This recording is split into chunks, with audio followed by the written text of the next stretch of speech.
Pucha, hace tiempo que no grabo, ¿eh? A ver si me acuerdo todavía cómo se hace. ¿Comenzamos? Lograron ganar un título después de muchos años.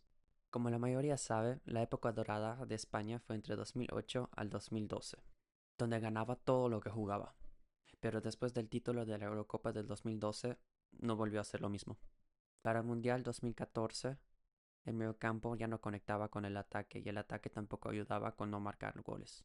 Y se empezó a perder la dominación del tiki-taka. Después de más de una década, ya estamos volviendo a ver un fútbol llamativo de parte de España. Pero ¿será que esta vez España ha logrado encontrar sus hombres de oro? ¿Y nuevamente logren dominar toda Europa e incluso el mundo? Bueno, después de la pasada Eurocopa, ya nos está dando un poco la respuesta a la pregunta. Pero veamos, ¿este equipo es similar al campeón mundial? Bueno, veamos el once titular de la final del Mundial del 2010. En la portería tenemos a Iker Casillas. Algunos dirían que es el mejor de la historia, pero es sin duda un histórico. La defensa es una de las mejores de toda la historia, teniendo como defensas centrales a Gerard Piqué y a Puyol. Y en ese torneo, jugando como lateral izquierdo, tuvimos a Sergio Ramos, uno de los mejores defensas centrales, que en ese momento estaba jugando como lateral en la selección. Como lateral izquierdo tuvimos a Capdevila, un lateral que hizo lo suyo, lo suficiente y lo correcto. En el mediocampo, creo que no existe un mediocampo mejor que este. Como pivote estaba Sergio Busquets. Para ayudarle en lo defensivo y empezar el juego teníamos a Xavi Alonso y para lo más creativo a Xavi Hernández. Y como falso extremo tuvimos a Andrés Iniesta. Como extremo derecho tuvimos a Pedrito. Y como delantero, David Villa. Nunca demostró ser un killer con la selección. En cambio, con clubes era un fenómeno. Y veamos cómo fue España de la final del 2012, su último campeonato que ganaron. Este equipo era un equipo un poco menos ofensivo, pero teniendo el balón mucho más. Con extremos mucho más explosivos, con el mismo mediocampo, pero con una delantera diferente. Teniendo a Cesc Fábregas como un falso 9, David Silva como un falso 9 y Iniesta estando ahí adelante. Y para muchos, su peor torneo en la historia, el Mundial del 2014, donde eran los favoritos pero salieron demasiado temprano. Veamos el 11 titular contra Australia, teniendo a Reina en el arco, Juanfran como lateral derecho, Albiol y Sergio Ramos como defensas centrales y Jordi Alba como lateral izquierdo. Un mediocampo con Xavi Alonso y Coque, un poco más adelante Cazorla, Iniesta y Villa. Y como delantero único, Fernando el Niño Torres.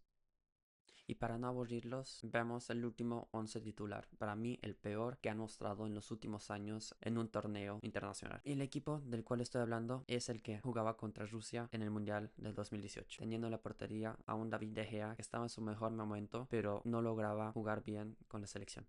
Lateral derecho, Nacho Fernández. Defensa central, Piqué y Sergio Ramos. Y lateral izquierdo, Jordi Alba. Un mediocampo con Sergio Busquets y Coque Resurrección. Parte de la delantera, Asensio, David Silva y Isco. Y como 9 puro, Diego Costa. ¿Y por qué digo que para mí es el peor 11 que ha habido estos últimos años? Bueno, sencillo, para mí porque no tiene mucha creatividad y lo que tenía de creatividad no tenía de efectividad. Empezando por la portería, que no te daba confianzas. Y teniendo un lateral derecho que no es lateral derecho, tenías que tener a un extremo que le podía ayudar a ese lateral, pero no fue el caso. Asensio es muy creativo, muy mágico, pero no sabe defender. Teniendo a un David Silva que ya no podía correr mucho, no aportaba lo suficiente en el mediocampo y solo aportaba en lo ofensivo, pero con poca ayuda de sus compañeros. ¿Y qué decir de Diego Costa? Sus años en el Chelsea, los primeros años en el Atlético fueron increíbles, pero se olvidó de jugar fútbol. Bueno, comenzamos con la era Luis Enrique. Para mí es parte fundamental del éxito actual de la selección. Cuando él entró al cargo, volvió a dar una felicidad a España. Un fútbol mucho más atractivo, mucho más directo, con ideas más compactos y directos. Él estructuró las ideas que actualmente se están usando en la selección, teniendo como base principal a un portero que sepa usar los pies. El uso de un central zurdo para así salir con el balón mucho más fácil y sin problemas. Unos laterales mucho más ofensivos que pueden ayudar como falsos extremos. Un mediocampo mucho más versátil, con un jugador mucho más jugón, uno más ofensivo y el otro súper defensivo. Hablando de la delantera, el uso de Morata, usándolo como un 9 tanque que presiona hasta acabar el aire de sus pulmones. Después de Qatar llega a cargo un desconocido para la mayoría, Luis de la Fuente. Un hombre que llevaba muchos años alrededor de la selección, ya sea en el primer equipo o las categorías inferiores.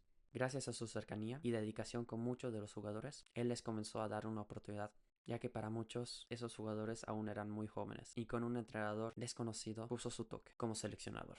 Aunque con muchas críticas, De la Fuente se puso firme con su idea y su visión, donde hasta ahora ha dado un lugar muy importante a 8 jugadores sub-25 en sus 11 titulares, generando una edad de promedio muy baja a comparación de otras selecciones. Pero ¿por qué estos jóvenes han logrado llegar a un punto tan alto y triunfar?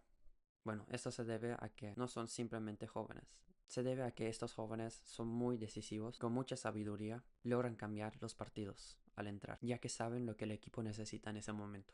Lo normal para un jugador joven es que entre y juegue bien un par de minutos, o un partido no, un partido sí. Pero estos niños con De la Fuente son los encargados de hacer la diferencia en la cancha, ya sea con un pase filtrado, una recuperación rápida o como un regate que logre generar un espacio y logre recortar un tiempo en el juego. Estos dos hoy en día son indiscutibles. Y obviamente estoy hablando de Nico Williams y Lamine Yamal. Dos extremos súper rápidos y con una agilidad en el cuerpo que logran generar una explosión en la ofensiva, donde gracias a su lectura del juego logran recortar tiempos y llegar mucho más rápido al área rival, donde en muchos casos con un regate o un pase al centro disparan o dan una asistencia a su compañero. Pero bueno, ahora viendo un poco más hacia el futuro de esta selección, ¿de verdad puede lograr a mejorar?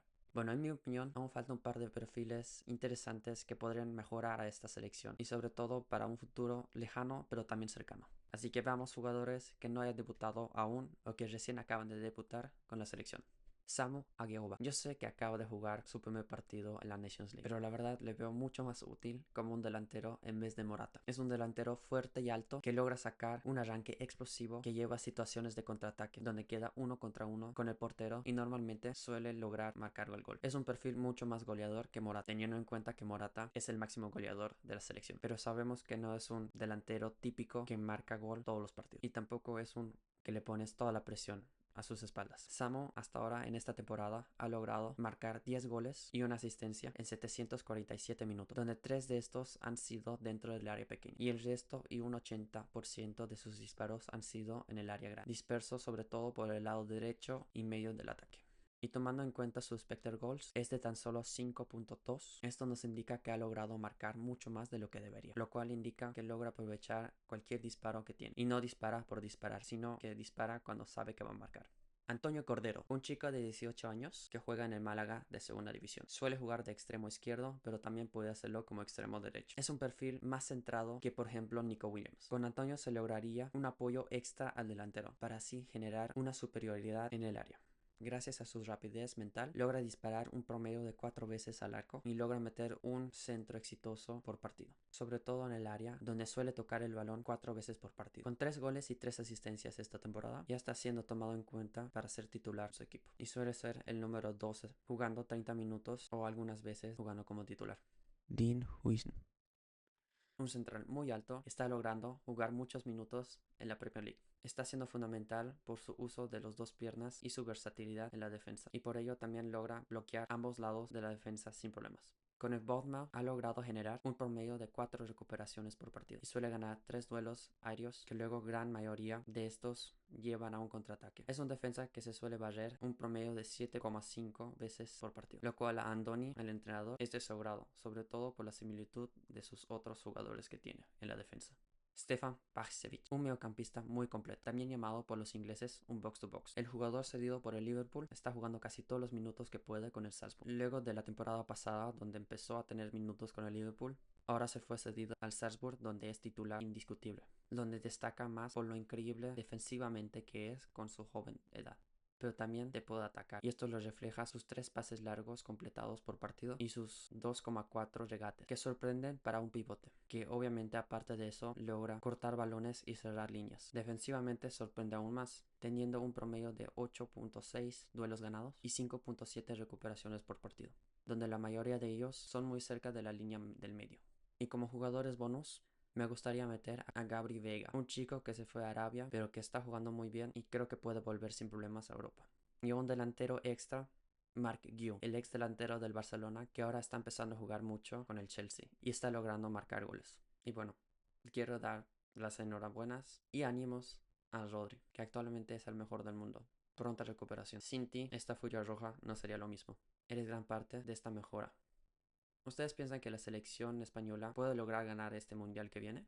Coméntenlo y den un like al video. Muchas gracias. Un saludo. Nos vemos.